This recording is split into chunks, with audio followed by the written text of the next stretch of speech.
ভাই আমাদেরকে ফুচকা দাও। হ্যাঁ দিচ্ছি। টনি, তুমি এখানে? আজ 3 বছর ধরে তোমাকে আমি পাগলের মতো খুঁজে বেড়াচ্ছি। তোমার কি আমার কথা একটুও মনে পড়েনি? আরে আরে এই কি করছেন আপনি?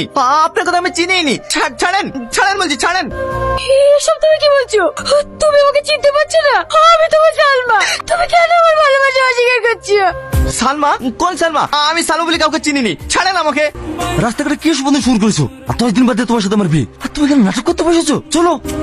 আমি যাবো না, আমি যাবো না। আমি টনিকে পেয়েছি। আমাকে ছাড়ো। তুমি একবার বলো আমাকে ভালোবাসো। ছি ছি ছি ছি, আমার ভাবতেই ঘৃণা হচ্ছে। তুই আমার মেয়ে হয়ে সামান্য একটা ফুচকা আমাকে ভালোবাসিস?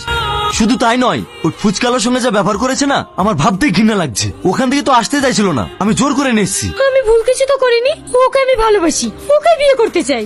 বিয়েটাকে হাতের মোয়া ভাবছো নাকি? তুমি যাকে বলবে তার সঙ্গে তোমার বিয়ে দিয়ে দেবো। সামাদ, তোমার আব্বাকে খবর দাও, আমি 1 সপ্তাহের মধ্যে তোমার সঙ্গে ওর বিয়ে দিতে চাই।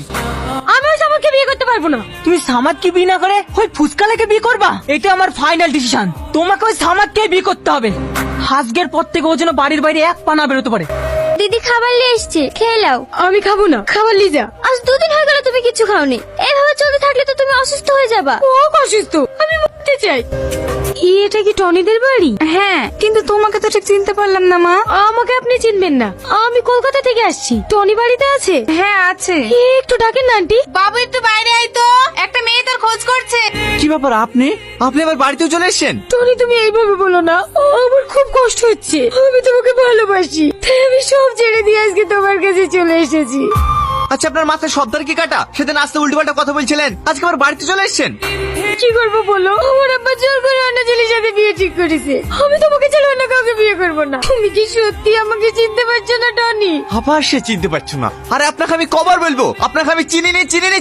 আপনি কেন বুঝতে চাইছেন না? দেখো মা, আমার ছেলে যখন তোমাকে চিনতে পারছে না, তুমি আর জোর করো না। ঘরের মেয়ে ঘরে ফিরে যাও। না না, আমি বাড়ি গেলে আমার আব্বা জোর করে অন্য ছেলের সাথে বিয়ে দিয়ে দেবে। তোমার আবার জোর করে বিয়ে দেবে তো আমরা কি করবো? ভালো ভালো বলছি এখান থেকে চলে যাও, তাহলে ঘাট ধাক্কা দেওয়ার থেকে বের করে দেবো। এখানে থাকতে দিলে তো তুই থাকবি। অসভ্য মেয়ে, কাল তোমার বিয়ে, তুমি এখানে পালিয়ে এসে আমার কাছে পার পেয়ে যাবে। পাল এখান থেকে। আমি যাবো না, আমি যাবো না টনি। তুমি ওদেরকে আটকাও না টনি। কি কথা বলো? ঠিক আছে আমি চলে যাচ্ছি, কিন্তু তোমাকে একদিন আমার ভালোবাসার জন্য পৌঁছতে হবে। কি ব্যাপার টনি, তোদের বাড়িতে সালমা এসেছিল? তুই ওই মেয়েটাকে চিনিস নাকি? চিনবো না মানে? ও তোর প্রেমিকা, তোকে পাগলের মতো ভালোবাসতি। কি আবার বল বকছি? তুই ভালো করে মনে করে দেখ, তুই যখন 3 বছর আগে কলকাতায় কাজে গেছিল না, তখন এই সালমার সাথে তোর পরিচয় হয়। তোর মনে পড়ছে না যেদিন আমার হাত কেটে গিয়েছিল? বাড়িতে কেউ আছেন? হ্যাঁ বলুন, কিছু বলছেন?